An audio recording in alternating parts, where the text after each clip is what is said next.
having. And naturally, some women may be very nervous, scared to Yes, have this yes, conversation with their manager because it's a big topic. yes. So, what would be your advice here as well? How can you find that courage from within? This courage does not come naturally.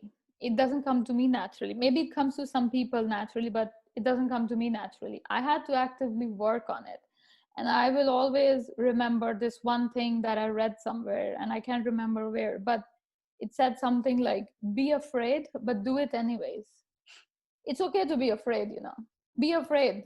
Like, I'm afraid all the time. I'm afraid even if sometimes if I'm going to a meeting. I'm afraid when I'm getting on stage to speak, but I do it anyways because I know that I have to do this in order to come on the other end as a survivor, as a winner, as a warrior. You have to do this. You have to go through this. Otherwise, you will end up not believing in yourself and depressed and maybe changing your profession altogether.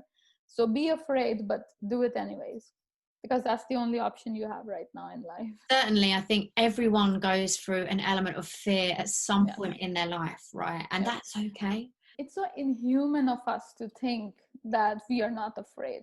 I think all humans are afraid all the time. Even a lot of men are afraid to do a lot of things, but it's just a matter of overcoming your fear and having and finding that courage, because courage does not come naturally. You have to find your courage wherever it lies. You have to find it. And sometimes I think instead of fighting the fear, actually embrace it, let it in, take a moment to analyze that and like come up with a game plan as to how you can move forwards. There's nothing wrong in doing that as well, right? I agree 100%.